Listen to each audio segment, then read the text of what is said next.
та бүхэнд интернетийн түүх ба хэрэглээ гэдэг сэдвтэй хичээлийг бол орох гэж байна. За энэ хичээл нь болохоор вебийн үндэс гэдэг хичээлийн 1-р лекцийн 2-р хэсэг юм аа. За энэ хичээлээр юу гэх вүгээр интернет холбогдох аргууд, интернет холбогдох шаардлагатай техник хангамжууд гэсэн хэсгүүдээр ярилцах болно. Интернетэд бид нэр холбогдохын тулд диалог холболт буюу телефон утасны шүлжээ ашиглан холбогдох боломжтой. За LAN буюу шүлжээний кабель ашиглан холбогдох боломжтой. Мөн шилэн кабель ашиглан холбогдох боломжтой. За wireless буюу утасгүй шүлжээ ашиглан холбогдох боломжтой. Мөн хиймэл дагуул эсвэл богино долгионы антенн ашиглан холбогдох боломжтой.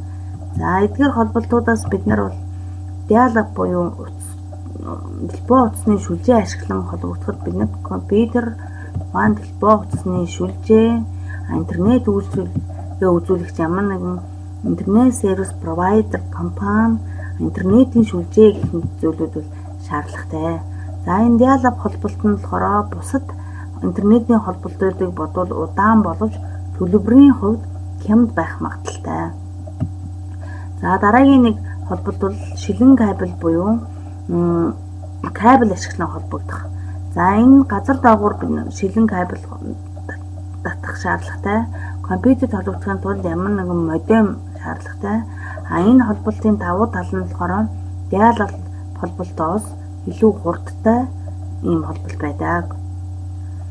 За дараагийн нэг холболт бол wireless буюу утасгүй интернет холболт юм аа. За энэ Wi-Fi холболт нь болохоор компьютер болон ухаалаг төхөөрөмжид wireless төхөөрөмж суулгагдсан байх шаардлагатай.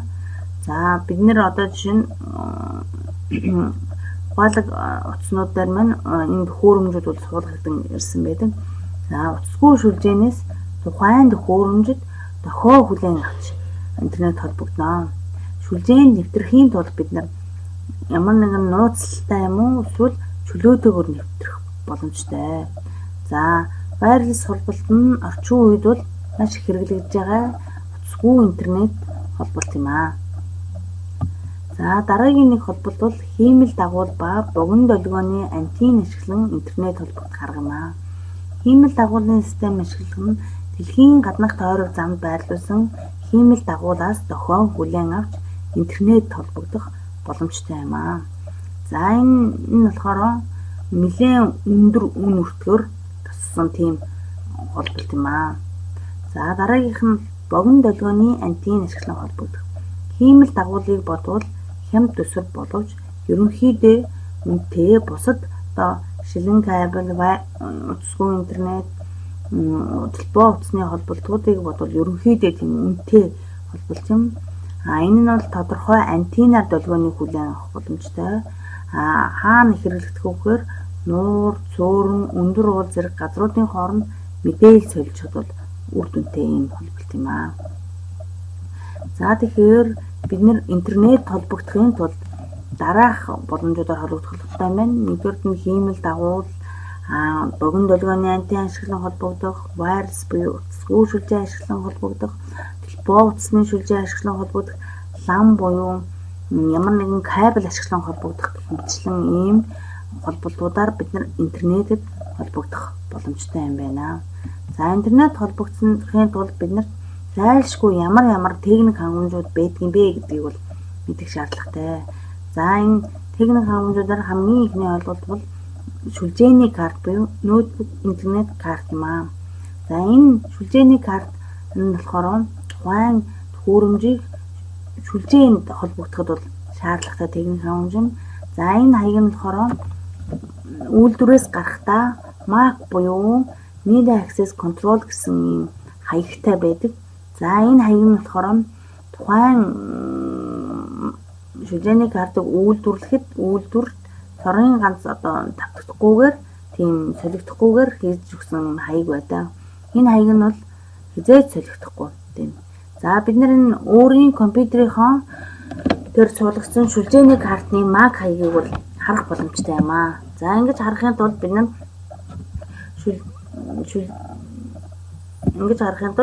За шүлжээний холболтон дээр орж байна. За шүлжээний хадлаарх дэлгэмгүй мэдээлэл арна. За ингээд бол physical apps гэдэг нь болохоор тухайн компьютерийн шүлжээний картны MAC хаяг юм аа. Жишээ нь энэ компьютерыг 7018B051D-A3 гэсэн MAC хаягтай байна. За дараагийн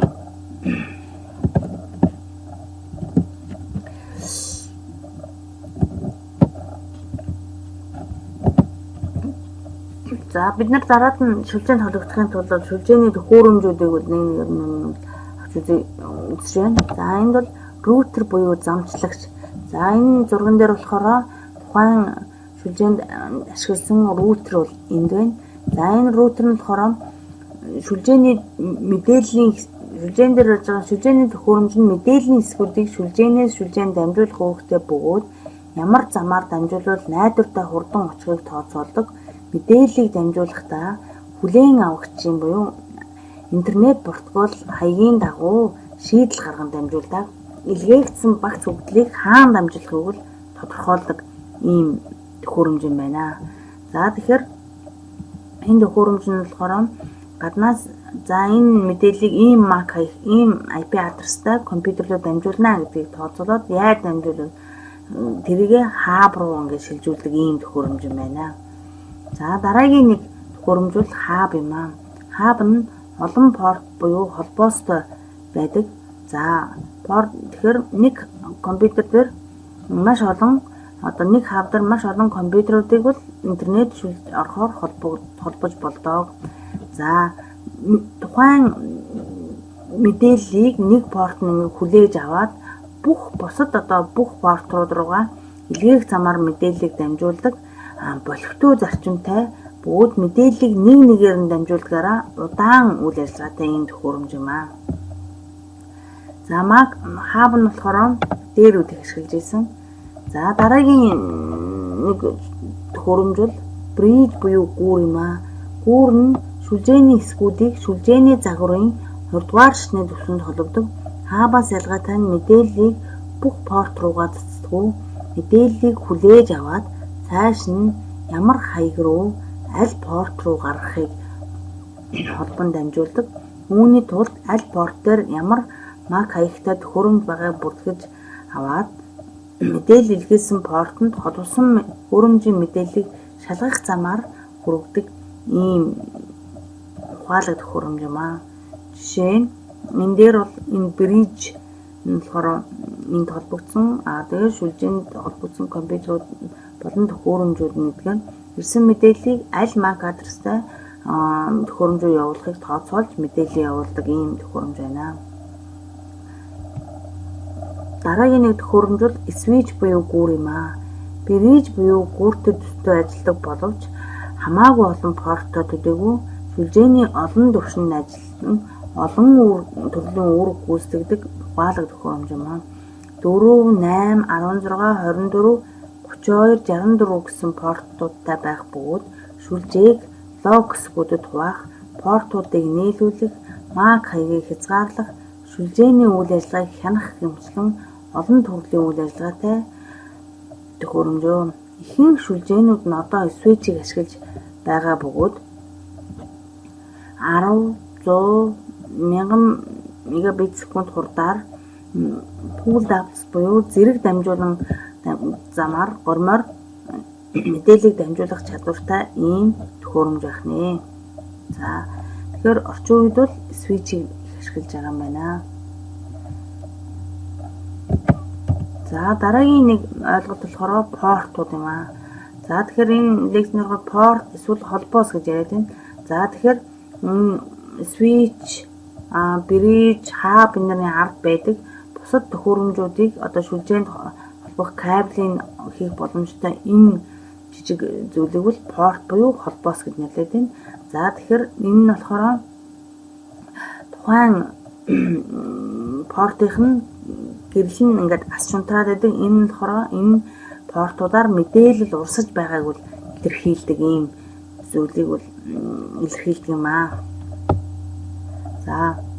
За дараагийн нэг ойлголт болохоор firewall буюу хамгаалагч. Үүнийг бол галтхан гэж орчуулж ярьдаг. За энэ төхөөрөмж нь болохоор янз бүрийн итгэмжлэлтэй шүлжээнүүдийн хоорондох урсгалыг зохицуулах үүрэгтэй бөгөөд ихэнхдээ дотоод шүлжээ, гадаад шүлжээг тусгаарлан хамгаалах үүрэгтэй байдаг. Firewall-ын гол зорилго нь болохоор өөр бусад вирус болон халдлагаас хамгаалах үүрэгтэй байдаг. За энэ болохоор тусгай төхөөрөмж суурьсан буюу hardware based эсвэл үүлийн системээр суурьсан буюу software based гэсэн хэлбэртэйгээр бол байж болдог. За дараагийн нэг гол бас нэг чухал ойлголт бол интернет репитер буюу дахин дамжуулагч юм аа. Энэ нь электрон дохиог хүлээн аваад хүчийг нь нэмэгдүүлэн цааш дамжуулдаг. Ингэснээрээ дохио нь судрахгүйгээр илүү хол зайд саадгүй хүрэх боломжийг бол бүрдүүлдэг. Электрон дохиотой ажилладаг учраас тухайн мэдээллийг бол боловсруулахгүй эсвэл ерөөсөн үздэггүйгээр үздэггүй бөгөөд шүлжээний загварын доод түвшинд ажилладаг ийм төхөөрөмж байх нэ. За тэгвэл өнөөдөр бид нар энэ хичээлээр интернетэд холбогдох ямар аргууд байдгийг гэдгийг үзлээ. За тэгэхээр энэ аргуудаас та бүхэн аль өөрт ойр байгаа ямар нэгэн аргаа сонгож аваад одоо интернет холбогдох боломжтой юм байна. За интернет холбогдсны дараагаар бид нар жишээ нь шүлжээн олон компьютерийг олон төхөөрөмжийг холбохын тулд бид нар одоо шүлжээний техник хангалттай авч үзсэн үнд бол bridge, switch, hub, интернет репитер гэх мэтлэн ийм төхөөрөмжүүд нь яг юунд хэрэгтэй юм бэ? Яаж ажиллах юм бэ гэдгийг бол харлаа. Мөн шүлжээнд холбогдохын тулд компьютер болон төхөөрөмжүүд нь шүлжээний карттай байх ёстой байна. Тухайн карт нь болохоор media access control буюу MAC хаягтай байдаг юм байна. MAC хаяг нь хизээж солигддгүй байна гэсэн ийм зүйлүүдийг бол авч үзлээ. За энэ хичээлийг дэлгэрүүлээд та бүхэн ямар шүлжээний хичээл дээрээ одоо дэлгэрүүлэн тухайн төхөөрөмжүүд маань хэрхэн ажилладаг, цаашид яаж холбогддог гэмшлэн гүнзгүүрлэн судлаарай. Ингээд анхаарал тавьсанд баярлалаа.